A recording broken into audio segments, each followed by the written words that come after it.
Hey, welcome to today's video. I'm Prof. Omar. Today we're going to talk about this interesting problem where we have three positive numbers x, y, z that satisfy this constraint that their sum is equal to their product. And we want to maximize this quantity on the left, or at least show that there's an upper bound on this quantity, which is given by this quantity right over here.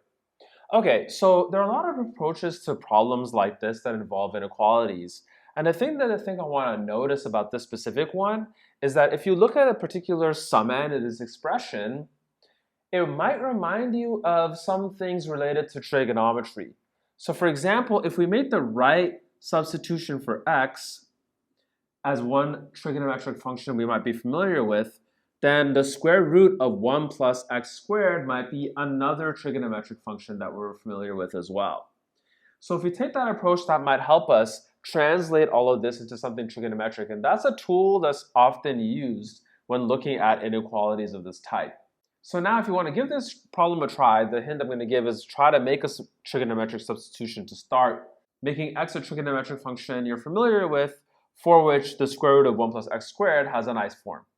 All right, so let's go ahead and do the thing that we mentioned. So these are positive numbers, and so if we substituted the tangent of an angle for one of these variables, then this expression here would be the square root of 1 plus tan squared a, which is actually secant squared. When we take the square root, we get secant a. So we can represent this entire expression in terms of trig functions.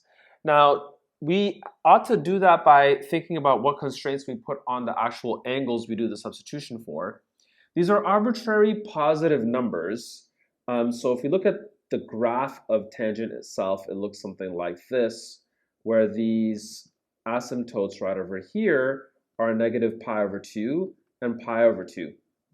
So what we can do is pick this angle, since x is some arbitrary positive number, to be, so we're setting here the y variable to be this x here. We can put in a, where a is in this range, and then x is going to be tan a. So the range here is anything that's greater than 0 and up to pi over 2, but not equal to pi over 2. All right, so let's do that then. We'll set x to tan a, y to tan b, and z to tan c, where a, b, and c themselves are strictly less than pi over 2 and strictly greater than 0. Okay, if we do that, then this expression here is going to be tan a over secant a. And so if we look at this expression, this is sine a over cosine a divided by 1 over cosine a, which is sine a. So this entire expression on the left then becomes sine of a plus sine of b plus sine of c. So this is the thing we're trying to find an upper bound on. And now the thing we need to interpret is what this constraint means in terms of the angles a, b, and c to be able to do something with this. Okay, so figuring out what this constraint actually gives you really requires some familiarity with trigonometry. So I'm going to start by looking at the tangent of a plus b. So the tangent of a plus b is tan a plus tan b over 1 minus tan a tan b. So now if we looked at the tangent of a plus b plus c, that's going to be sort of the same thing where we have this plugged in for tan a plus tan of a plus b. So we're going to get this expression, which is tan a plus b, and plus tan c all over 1 minus this entire expression times tan c. Okay, so let's clean this object up for a bit. First, we can find a common denominator of 1 minus tan a tan b. That makes this expression here tan c minus tan a tan b tan c. And then here we get 1 minus tan a tan b, 1 minus tan a tan b. Okay, so if we look at this entire expression here, we'll get some denominator And then the numerator is tan A plus tan B plus tan C minus tan A, tan B, tan C. So I'm going to ignore the denominator for a second. I'll just call it a variable x. We're clearing out the 1 minus tan A, tan B everywhere. And so we get that tan of A plus B plus C is this expression right over here where we have some denominator. The reason that I don't care much about the denominator is if you look at what we actually have here, this numerator is x plus y plus z minus xyz, which is 0 because we know that x plus y plus z is xyz. So we get this trigonometric fact that tan of A plus B plus C is 0. The tangent of an angle is 0 if and only if the angle itself is a multiple of pi. But our numbers here are strictly positive, and the sum of them is less than 3 pi over 2. So that actually tells us that we have a constraint on the angles involved here, that their sum is actually pi. So I'm going to write that down here in this corner maybe, that A plus B plus C is pi. And then I want to think about something before we continue. It's not natural to just come up with the tangent of the A plus B plus C expression in order to facilitate things here. But the thing that I want to mention is the reason that I thought to come up with it in the first place is because I had a familiarity of what the tangent triple angle formula looks like.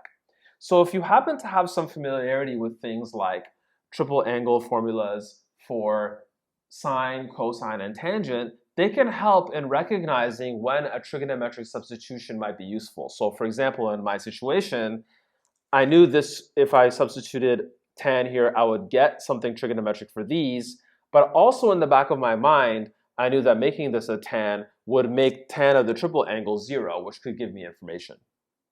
Okay, so let's use that and continue to then find an upper bound on this expression, knowing that our angles are strictly positive and sum to pi. Now to complete this problem, I want to make an observation about the actual function sine of x. So its graph looks something like this in the region that we're concerned with, which is from 0 to pi over 2. It does something like that. So it's concave down. Okay, let's say I took two angles. Let me give them different names, maybe D and E. All right, and I looked at these points on this graph. So this point here would be D sine D, and this point here would be E sine E. All right, so we notice that if you look at the average of these 2 points, that's right over here, looking at this line segment, because this graph is concave down, this line segment lies below the actual graph. So here, if we plotted this point right over here, it would be the average, its y-coordinate would be the average of these 2 points right over here. So its coordinate would be D plus E over 2, sine of D plus sine of E over 2. Whereas the coordinate on the actual function is D plus E over 2 and sine of D plus E over 2. So as a consequence, we get an inequality that this quantity here has to be greater than or equal to this quantity right over here. Now here we did this with the average of 2 points, and this actually generalizes by induction to the average of any family of points. So in particular, since we have 3 points here, we'll apply this type of inequality with 3 points. Now, before continuing and doing that, I want to talk about what this inequality is. This inequality here is called Jensen's inequality, the ability to compare the function at the average of 2 points and the average of the function values like this when the function is concave down. And that's something we'll talk about in the optimization course that I'll be working on a little bit later in this YouTube channel. Okay, so as a consequence then, with this generalized thing that we call Jensen's inequality, we get that this quantity here is bounded above by the sine of, well, actually a third of it is bounded above by sine of A plus B plus C over 3. Okay, so in other words, this is bounded above by 3 times this, because we moved the 3 in the denominator on the left-hand side over. Okay, but a plus b plus c is pi, so this is 3 times sine of pi over 3, and sine of pi over 3 is root 3 over 2. And so we actually get our exact upper bound that we wanted on the expression that we were concerned with. So this is really cool. There are a few things going on. There's definitely the use of that Jensen's inequality, but I think what's more important is recognizing when you see a possibility for making trigonometric substitutions, to use it to your advantage if you have some familiarity. For example, here we might have recognized that when we subtract this, we get a contribution of the tangent triple angle formula, and the fact that if we substitute tan here, we'll get secant on the bottom. Great, so I hope you enjoyed today's video. If you did, definitely click the like button. And if you want to see more videos like this, subscribe to the channel.